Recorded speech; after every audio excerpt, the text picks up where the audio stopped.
cordial boa noite a todos vocês que nos assistem para mais um encontro com a Palavra de Deus, mais um estudo bíblico. Na semana passada, nós terminamos a série das duas cartas de Pedro e hoje nós vamos começar uma nova série, uma série de 7 encontros sobre um livro do Antigo Testamento, o livro de Juízes. Durante 7 semanas, até o Pentecoste, agora, entre a Páscoa e Pentecostes, abordaremos esse livro. Depois do Pentecostes, até mais ou menos final de agosto, nós vamos estudar os primeiros 12 capítulos de Atos dos Apóstolos e de setembro até o final do ano, o Evangelho de João. É isso que nós projetamos para este ano ainda. Por que Juízes? Eu fiquei pensando na situação atual, os tempos difíceis, tempos confusos, e há tempos eu queria abordar um texto do Antigo Testamento. Aí acabei optando por Juízes, porque Juízes aborda uma época de pelo menos 200 anos, lá por 1200, 1100 antes de Cristo, uma época em que não havia rei em Israel, eram tempos bastante confusos e em que o povo de Deus, que habitava na terra de Canaã, volta e meia se afastava, apostatava de Deus, e Deus mandava então opressões de povos inimigos sobre eles, e quando eles clamavam a Deus por libertação, Deus providenciava um libertador, chamado de juiz, mas também era muitas vezes conselheiro, ele era livrador do povo, ou até um chefe militar, né? Popularmente chamados de juízes, esses líderes. Temos uma série de 12 juízes, são 6 ou 7 os principais, e nós estudaremos então esse livro. A chave do livro talvez se encontre no capítulo 17, versículo 6, e está repetida no final do livro, no capítulo 21, versículo 15. Naquele tempo não havia rei em Israel, e cada um fazia o que bem queria. Hoje, de certa forma, é assim também. Nada a ver com ter rei ou não ter rei, porque os tempos são outros, né? Mas o detalhe de cada um fazer o que bem entende. As pessoas têm dificuldades em seguir orientações de outras pessoas e muito menos orientações de Deus. É uma dificuldade muito grande. Eu acho que nós temos muito a aprender com essa série, esse livro histórico. Então, uma vez mais eu digo, lá por 1200 e alguma coisa, até 1050 antes de Cristo. A sequência lógica de cada opressão e livramento, ela é constituída por 4 partes. Há uma apostasia, um afastamento de Deus, uma idolatria, adoração de falsos deuses. E aí vem a punição de Deus, a opressão por um ou povos inimigos. Aí vem um arrependimento do povo, o povo cai em si, começa a chorar, implorando por auxílio, por ajuda. E Deus, em sua misericórdia, ele envia o livramento. Então, apostasia, punição, arrependimento e livramento. De certa forma, isso acontece nas nossas vidas, individualmente. Eu, muitas vezes, tendo a me afastar de Deus. E aí Deus me puxa a orelha. Eu caio, eu me dou conta dessa situação. Eu peço, sinceramente, perdão. E Deus, em sua misericórdia, me perdoa, né? Então, o grande problema daquela época, que eu acho que, de certa forma, é o problema de todos os tempos, a partir da queda de Adão e Eva no pecado, é a apostasia, é o afastamento de Deus. Isso acontece em Juízes 7 vezes. Tem 7 grandes períodos de apostasia e 7 grandes opressões, 7 grandes livramentos. O livro de Ruth, com 4 capítulos, que vem logo depois de Juízes na Bíblia, é dessa época.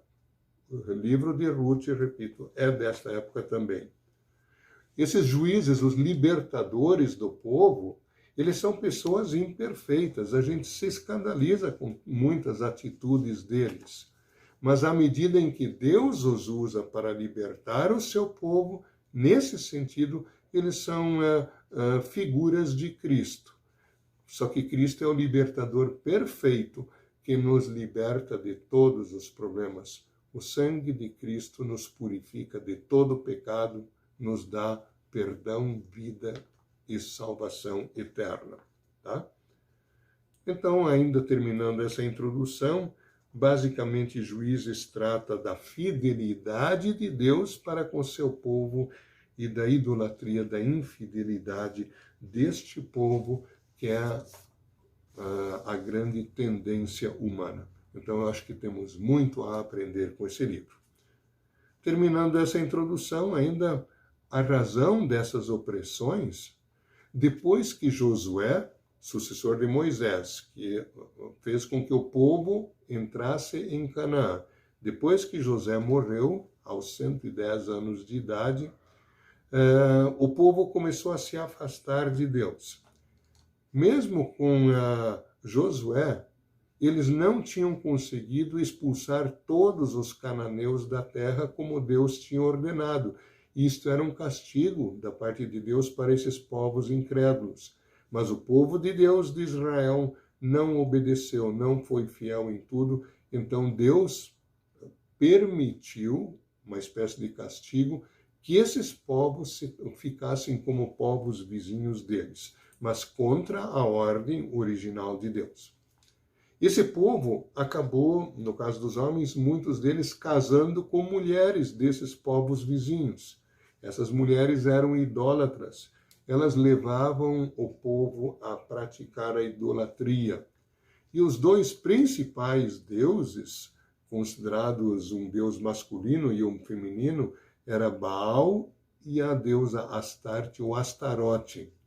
E do Baal se fazia figuras chamadas de estatuetas chamadas Baalins. Baal e Astarote são deuses da fertilidade, da terra, da produção, da mãe terra, da natureza. Tem muita gente que não só gosta da natureza, que venera, que praticamente adora a natureza. Aí tem um quê de idolatria. Tem que cuidar com isso também, apesar de Deus nos ordenar cuidarmos da sua criação. Então, Baal é o Senhor, o Deus da fertilidade, e a Astarote, um poste ídolo, a deusa da fertilidade. E o culto a esses deuses era um culto idólatra, muitas vezes com prostitutas, é um culto de prostituição física também. Diante de Deus, horrível, né? Isso nos lembra também essas apostasias. À medida que as gerações vão passando, as pessoas vão apostatando de Deus, nos lembra muito bem o que alguém disse certa vez, que muitas vezes os avós, nossos avós eram muito fiéis a Deus, os pais mais ou menos, e os filhos e netos afastaram-se totalmente. Pensando em nossas famílias, em nossas igrejas, nossos antepassados, os imigrantes muito fiéis, uma primeira geração muito fiel, uma segunda geração nem tanto, e a terceira ou quarta geração absolutamente infiel. Isso é um puxão de orelhas para a gente, é uma chamada ao arrependimento, a cada geração ser fiel. Porque a fé cristã, a fé salvadora, a fé em Cristo Jesus, ela não passa de uma geração para outra por transmissão genética. E ela também não passa por herança. Tem gente que diz assim, eu tenho confiança em Deus porque o meu pai ou porque meu avô, isso e aquilo na igreja. Não funciona assim. A fé é sua e minha, a fé é individual. Deus trata individualmente com cada pessoa e com cada geração. Essa é a introdução, então, geral, e agora, num segundo momento, para não dizer que não falei de um dos juízes, pelo menos nesse nosso primeiro encontro, eu pego agora do capítulo 3, 1 até o 3, 6, 13, versículo 6, foi toda essa introdução. No capítulo 3, versículos 7 a 11, temos então essa primeira grande infidelidade reportada, a punição de Deus, o castigo de Deus, o arrependimento e a libertação através de um juiz, de um líder chamado Otoniel ou Otniel. Eu leio esse texto, Juízes 3, 7 a 11. O povo de Israel esqueceu o Senhor seu Deus. Pecou contra ele e adorou os deuses dos cananeus e os postes ídolos. Por isso o Senhor ficou muito irado com Israel e deixou que Cushan-Risataim, rei da Mesopotâmia, os conquistasse. E o povo de Israel foi dominado por ele durante 8 anos. Então os israelitas pediram socorro ao Senhor e ele mandou um homem para libertá-los. Esse homem foi Otoniel, filho de Kenaz, o irmão mais novo de Caleb. Ele foi guiado pelo Espírito de Deus, o Senhor, e se tornou o líder de Israel. Otoniel foi para a guerra e o Senhor fez com que ele vencesse o rei da Mesopotâmia. Depois disso, Otoniel ainda viveu 40 anos e durante todo esse tempo a terra de Israel ficou em paz. Na semana que vem nós vamos abordar o próximo juiz, Eude, e Sangar, como o povo se portou depois da morte de Otoniel. O que se vê, enquanto havia um grande líder, o povo ficava mais ou menos fiel. Saindo de cena este líder, a infidelidade tomava conta. O rei Cushan-Risataim, da Mesopotâmia, Risataim quer dizer duplamente mau. Talvez ele se achasse o tal e ele tivesse adotado, além de Cushan ou Cusã, o nome Risataim, que quer dizer duplamente mau, talvez para dizer quem ele era, para assustar os povos. A Mesopotâmia, entre os rios Tigre e Eufrates, a leste da Síria, então, assim, vindo do norte, essa opressão sobre Israel.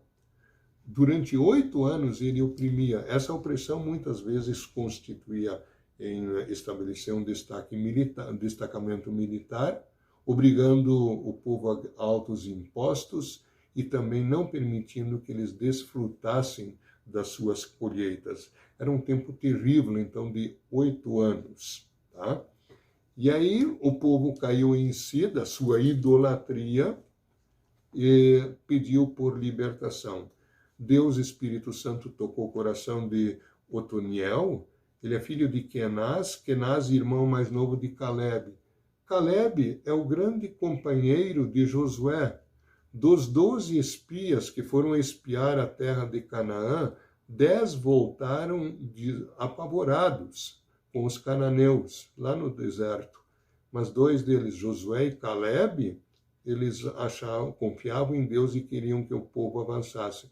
Josué se tornou sucessor de Moisés, Caleb seu grande companheiro. Vejam, um crente em Deus de fato. Um sobrinho dele, Otoniel, se torna o primeiro libertador dessa época terrível de Israel.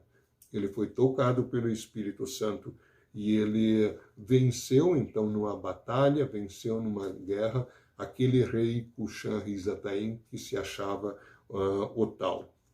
E depois disso aí diz que o Otoniel viveu mais 40 anos, podem ser 40 anos contados, mas 40 pode ser também um número simbólico, um quarentena, então mais uma geração. Durante a geração de Otoniel, o povo foi fiel. Depois, semana que vem, veremos isso, se afastou de Deus de novo. Eu convido vocês para umas observações finais. Se nós somos infiéis a Deus, diz 2 Timóteo 2,13, Deus permanece fiel, pois ele não pode negar-se a si mesmo. Que consolo! Enquanto um líder vivia, eles permaneciam fiéis. Olha a responsabilidade de nós avós, de nós pais, com as futuras gerações. O Espírito Santo que despertou o Otoniel também chamou a nós, nos congregou, nos iluminou, santificou e nos envia como seus mensageiros para anunciarmos o amor de Deus, o perdão de Deus e a vida com Deus. Quando nós muitas vezes podemos nos sentir fracos, confusos, e é nesses momentos que Deus diz a nós, como ele disse ao apóstolo Paulo, a minha graça te basta, pois o poder se aperfeiçoa na fraqueza. Está em 2 Coríntios 12, 9. Quando sou fraco, então é que sou forte, porque aí sim é que eu confio em Deus. Na hora da batalha, as bênçãos de Deus podem se tornar mais visíveis e ser mais apreciadas. Portanto, Deus permite também o sofrimento para que nós nos voltemos a Ele, ou se não foi o caso de afastamento, que nós nos fortaleçamos mais ainda na fé. Deus continue nos abençoando e até a próxima oportunidade. Convido-os para encerrarmos com uma pequena oração. Senhor Deus, Pai Celestial, dá-nos a mesma fidelidade pelo Teu Espírito Santo que deste ao Teu servo Otoniel. Perdoa-nos quando nós individualmente ou como povo nos afastamos de Ti, quando praticamos idolatria grosseira ou disfarçada, gostando mais de pessoas ou de coisas, de objetos, do que de Ti, da Tua palavra, do Teu reino. Perdoa todos os nossos pecados. Mantém-nos fiéis a Ti, porque Tu és fiel. Em nome de Jesus Cristo, o absolutamente fiel. Amém. Obrigado pela atenção. Uma boa noite a todos.